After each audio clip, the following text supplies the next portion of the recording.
Just a very quick live stream, hopefully. Just wanted to kind of check in and also test some new functions on this camera and just to see whether or not the live stream would work because MCM ComicCon is right around the corner, and if I can indeed live stream on a device as I'm doing at the moment, then it's possible that I may be able to do some live streams actually from Comic-Con and kind of do like a tour and a bit of a walk around and kind of show you guys actually live on the scene what's actually happening on the Comic-Con floor. So yeah, just kind of a bit of a test, but also a bit of a catch up. I thought we'd just run through some of the plans that we've got coming up for the channel over the next few months, and also just kind of see where we are with things that have been happening recently. We've got the Ahsoka finale coming up in a couple of days, and a couple of days ago we just had the finale, the last ever day for the Disneyland Paris 30th anniversary celebration. So a few things that we can kind of catch up on and discuss. So hopefully you can hear me. I don't think the sound quality will be particularly great because I don't have a microphone set up for this camera at the moment. So hopefully you can hear me okay. Yeah, so basically Saturday just gone was the last ever performance for Disneyland Paris 30th anniversary, an 18-month-long celebration. So it's kind of been going on for a little bit of a while, but I have to say, watching the final performances of Disney Delight, and also for the parade as well, I kind of feel like it's been probably, I'd say, one of the best kind of anniversary celebrations that they've ever done. And actually, to be fair, struggling to think of any others that I've seen from other parks that have been anywhere near as good, because let's be honest, WDW 50 was, I felt, really disappointing. Never really kind of seemed like they were doing very much, as opposed to DLP 30, where it was just amazing stuff that they produced over and over again. I think it was a combination of all kinds of things. So the parade, first of all, some people call it Ready for the Ride Parade. I think it's actually called Dream Big and Shine Brighter or something along those lines. But basically it's the 30th anniversary parade that they've done especially for that. And it was fantastic. I felt like everything about that was really, really good, from the music, which was incredibly catchy but without being annoying, to the actual parade itself with the floats, the characters, the dancers, and the performance. It was very, very just brilliantly done, well executed. And I've seen a lot of people getting like really nostalgic. I mean, it's only been a couple of days, but they already miss that parade and that performance. And certainly it was really emotional to kind of see the last ever performances and them kind of walking off behind the gates, never to see that show again. So you know, a major credit to all of the performers and the dancers, the choreographers, the drivers of the floats, the producers of the music. Anyone that was involved in that parade did a really, really amazing job, and it's testament, I think, that it drew such large crowds on that last performance. Yeah, I mean, I already kind of miss it, really, to be fair. And then in addition to that, you also had the Disney Delight drone show, which was, it's kind of like the prelude to the Disney Dreams, or prior to that, Disney Illuminations fireworks show, the main show. Disney Delight itself, again, it had incredibly good music. The drones themselves were unbelievably well executed. That was really, really good. And the projections on the castle were cool too. So the actual show itself, again, it was like another home run. And I already missed that. But I think what's made it even more kind of magical and in a bit of a kind of sending it off sort of way was the way that they then did the last ever performance of Delight. Then it went into Disney Dreams. Then they did a kind of goodbye DLP 30 little kind of mini show at the end, like an after show.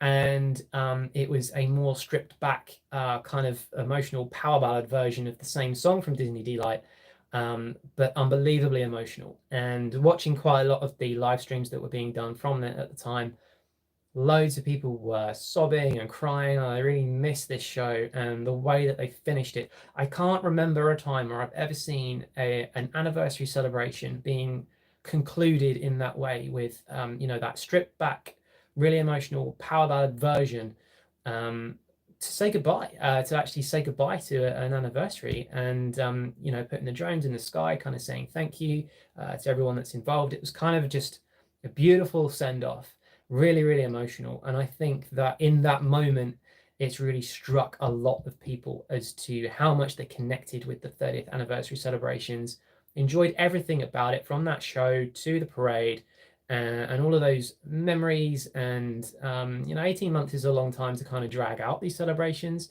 That it was April from 2022 when it kicked off, and it's been going on all that time, but it's been incredibly successful. And then on top of that, you throw in the merchandise as well. I don't think the merchandise was the best that I've ever seen, to be fair, but having said that, it still wasn't exactly terrible, and there were some good things. If I was going to be critical, I'd say they should have produced more pins, simply because, like, when I went, most of the 30th anniversary pins were gone. I mean, I remember, I think, seeing one on the shelves that you could actually buy, and they were selling out pretty quickly online as well. So it was kind of oh, hi Brian. It was kind of a bit of a thing, really, to kind of go all the way there and then not have decent 30th anniversary merch. So it kind of felt like that could have been better, but overall there was some good stuff. There was some other bits that you could get that weren't too bad, and then throwing on top of that as well, you also had the food items that were really, really good as well. So some things that I know a lot of people want to stay on the menu, certain dessert items and stuff like that, but whether or not they will, I don't really know. So yeah, Saturday was the send-off for all of those anniversary celebrations, which was great to be able to watch. I wasn't there, but it was great to be able to watch it and enjoy it and know that I'd seen it. So I was quite happy about that. And then what we've got coming up, well, in a couple of days, we've got the Ahsoka finale, which I'm super excited about. I actually feel at the moment like Ahsoka has been, I kind of always forget about Mandalorian in this, which is a bit bad, I know, but other than Mandalorian, I think Ahsoka has been the best of the actual shows that they've done for Star Wars on Disney Plus, the live action shows. It's just the way that they've managed to take bits of the Clone Wars, bits of, not necessarily the Bad Batch, I suppose, but certainly bits of Rebels predominantly, and bits out of Mandalorian, and kind of take all of that out. And I don't worry, I'm not going to ruin it.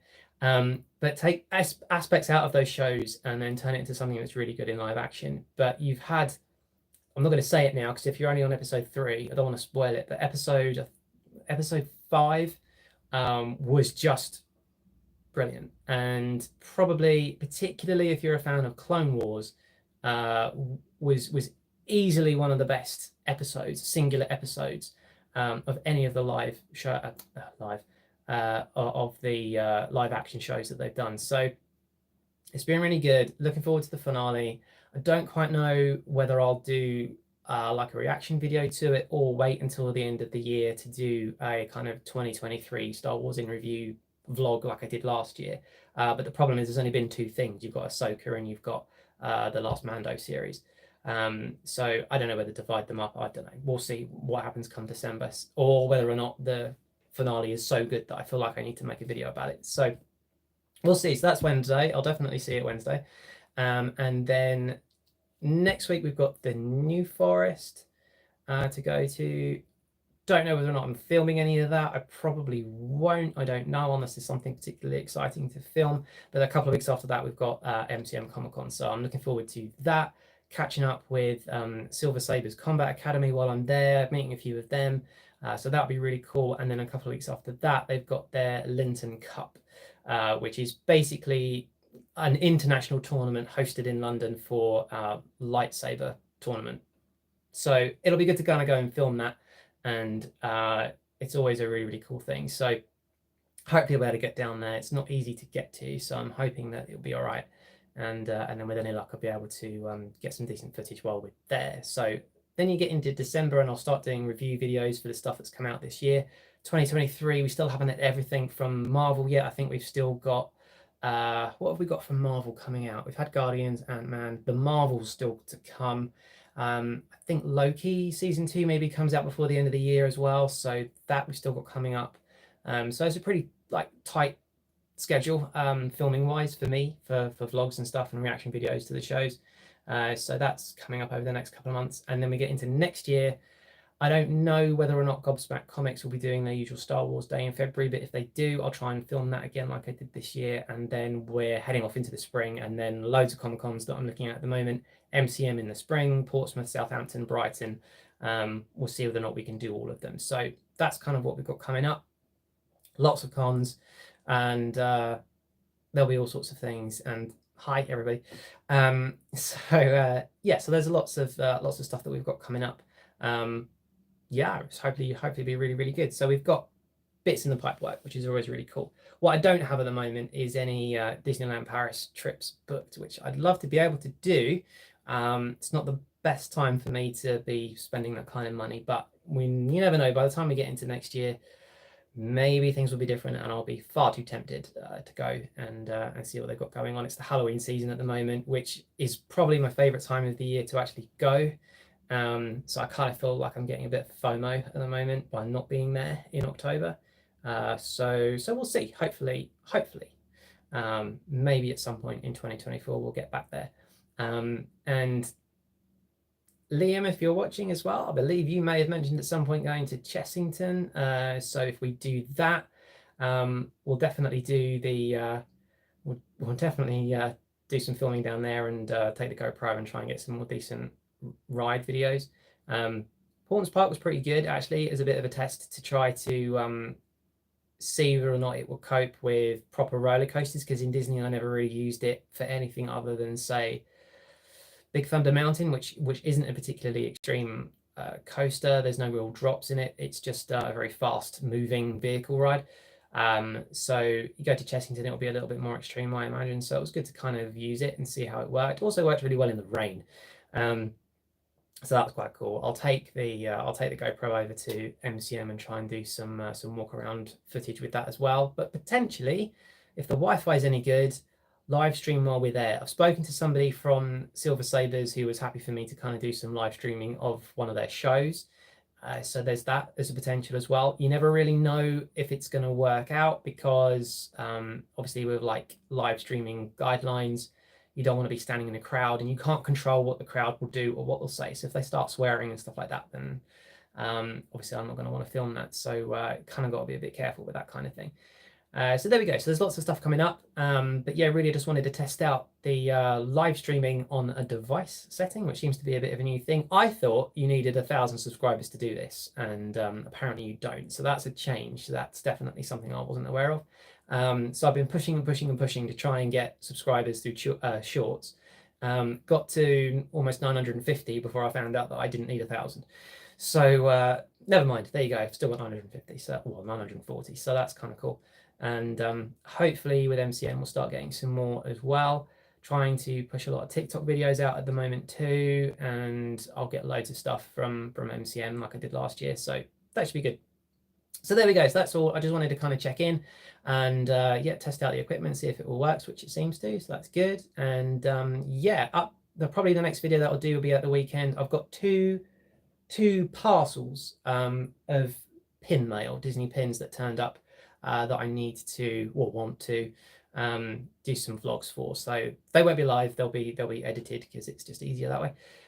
So I've got those two coming up, and then yeah, then we're away, and then I'll probably do some sort of reaction videos to Ahsoka, and then it'll be time for ComicCon, as long as the trains are running. That's the problem at the moment, the trains. Anyway, we'll worry about that on a different day. So with that said, that'll do for now, and thanks for tuning in as well, and I'll see you guys real soon. Take care, and good night.